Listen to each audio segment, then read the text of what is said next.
ঘড়িবাবু কিন্তু দোল খেতে খেতে ভোর 5:23 দিকে চলে এসছে। আর দেখো সূর্যি মামাও ডিউটি জয়েন করে নিয়েছে। দাঁড়াও তোমাদের দেখিয়ে নি হ্যাঁ কটা বাজে।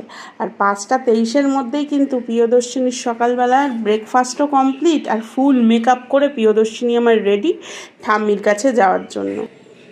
মা, ও মা, মা, ও মা, একে একটু ধরনের বাবা তাড়াতাড়ি যাবে আজকে। চলো অফিস ঘর জয়েন করা যাক। তার আগে আমি জানলাটা খুলে নিই, সূর্যি মামাকে একটু আহ্বান করে নিই। আর এখান থেকেই সূর্যি মামাকে ঠুকুস করে একটা পেন নাম করে নিই। জানোই তো সূর্যি মামাকে প্রণাম করলে সূর্যি মামার মতন দীপ্তি, নাম, যশ, খ্যাতি ছড়িয়ে পড়ে। তো যাই হোক, নাম যশ খ্যাতি কুড়ানোর আগে বাসনগুলো মেজে নিই, কারণ বাসন বেশ বাহার জমেছে।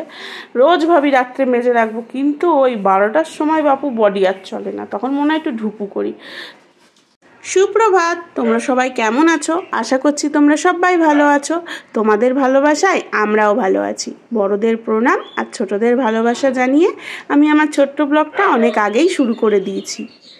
এরকম রোবোটিং স্পিডে যদি কাজ এগোতো কি ভালোই না হতো, কিন্তু না, কাজকর্ম থাকা ভালো, কারণ অচল মস্তিষ্ক আবার শয়তানের বাসা হয়ে যায়, তাই না? যত কাজের মধ্যে থাকবে মন খারাপও হবে না, পেট খারাপও হবে না। আর কাজকর্ম না করলেই বাপু গাড়ির ইঞ্জিনে কিন্তু জং ধরে যাবে, আর মনটাও কেমন খারাপ খারাপ লাগবে। তো অফিস ঘর প্রথমেই অপিন হলো আমার এই দুধ গরম দিয়ে, দেবাগ্নিকে দুধ দিতে হবে। তো চলো ভাতটাও বসিয়ে নিই। আর জানো তো এই যে চালটা, এটা কিন্তু আমাদের লোকাল চাল, হ্যাঁ হাতে সেদ্ধ করা চাল। আর কি টেস্ট গো চালের ভাত বাপু, সেদ্ধ করা নিয়ে কথা, কিন্তু স্বাদেরও ব্যাপার আছে। ভাত যদি টেস্টি না লাগে যত সুন্দরই তরকারি করো ভালো লাগে না। তো যাই হোক, তো চলো তাড়াতাড়ি করে রান্না বসিয়ে দিই। মেলা ভেজা পেকে লাভ নেই, বেশি কথাতে কাজ নষ্ট, তাই না? ওদিকে দেবাগ্নিকেও তুলতে হবে, ম্যাডামকে আমার রেডি করতে হবে। আজকে আবার আমাদের সোমবার, তো আজকে শিব ঠাকুরের ডে, আজকে নিরামিষ। তো চলো ডালটা প্রথমে ভালো করে ভেজে জল দিয়ে ধুয়ে নিলাম। গরম জলে ধুয়েছি আমি, আবার ঠান্ডা জল কোনো দিনই কিন্তু ডালে দিই না, ডালে দিলে টেস্ট খারাপ হয়ে যায়। অনেক ভিডিও দেখি, অনেকেই দেখি ঠান্ডা জলে ডাল সেদ্ধ করে, কিন্তু ঠান্ডা জলে ডাল সেদ্ধ করলে টেস্ট হয় কি না কে জানে। একদিন করে দেখবো ভাবছি, হয় কি না, সেদ্ধ হবে তো। তো যাই হোক, ডালটা ভালো করে আমি ধুয়ে নিলাম, নিয়ে এবার সেদ্ধ বসিয়ে দেব। এখন বাজে 6:35, কোনো কিছুই বাজে না, সবই ঠিক, ঘড়িতে বাজে। তো যাই হোক, আমার ব্যবসাপত্র একেবারে গুছিয়ে নিয়েছি, দেবাগ্নিকেও তুলে দিয়েছি, দেবাগ্নি দাঁত ব্রাশ করছে। আর এই ফাঁকে আমি থাইরয়েডের ওষুধটা খেয়ে নিই। থাইরয়েডের ওষুধ প্রায় আমি নাই করে 25-30 দিন, প্রায় 1 মাস বন্ধ দিয়েছিলাম, ব্যাস বিশ্ব ব্রহ্মাণ্ড আমার ঘুরে গেছিলো। সমস্ত কিছু ব্লাড টেস্ট করলাম, করে এই যে থাইরয়েড বেড়েছে, এটাই। প্রেশার তো আছেই, কিন্তু মানে কম এখন, জানো তো, খুবই কম। এই হাই প্রেশারে মাথা ঘোরায় না, ওরকম শরীরে কষ্ট হয় না, হচ্ছিল এর জন্য। আর এই যে বাড়িয়ে দিয়েছে পাওয়ার, এইভাবে দেখতে পাচ্ছ না, তারা ব্যাক ক্যামেরায় দেখাবো। আগে খেয়ে নিই। এই প্রথম দেখো সিল করা, সিলটা ওপেন করি। 25 খেতাম, 50।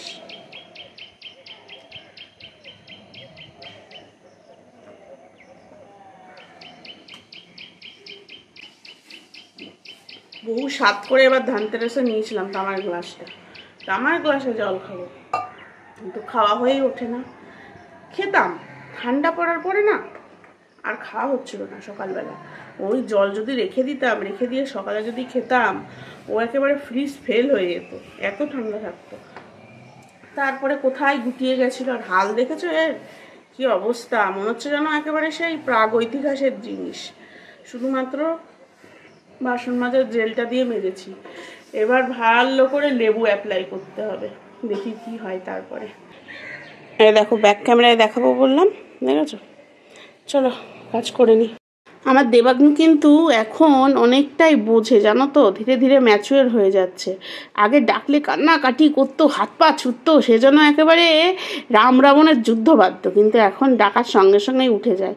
মাঝে মধ্যে একটু শরীরটা খারাপ লাগলে, মানে ধরো তো রাতেই শুধু ঘুমোয়, দুপুরে আর ঘুমোয় না, যেহেতু ওর 3:30-4টে থেকে পড়া থাকে, তখন অবশ্য একটু করে, নাহলে এমনি চুপচাপই উঠে যায়, বোনকে সামলায়, টুকটাক আমার হাতে কাজও করে।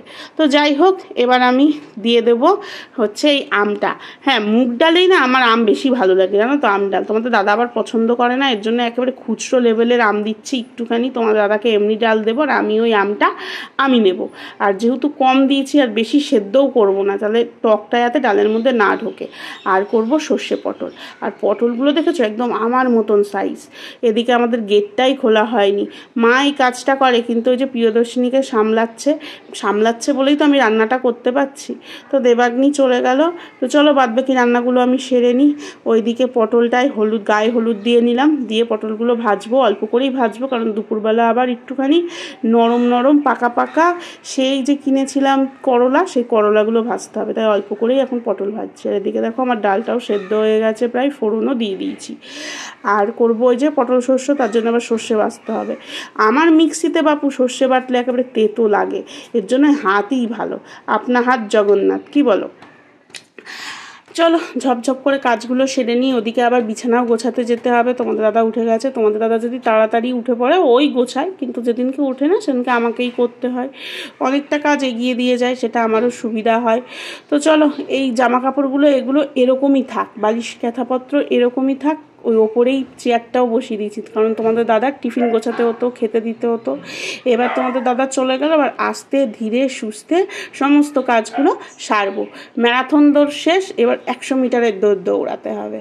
বেশ আছি জানো তো, এই কাজকর্মের মধ্যে আছি, কোথা থেকে সময় চলে যায় আর কিছু মনে হয় না।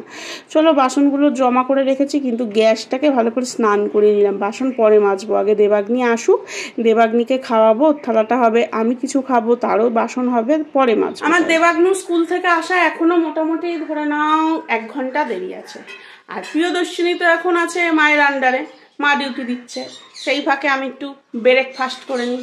এই যে ওটস খাচ্ছি, একটু বেশি করেই নিয়েছি, খিদে পায়, এত বড় মানুষ বলো, ডবল এক্সেল মানুষ, একটুখানি ওটসে হয়। আজকে কিন্তু বাটি ভরে ওটস নিয়েছি।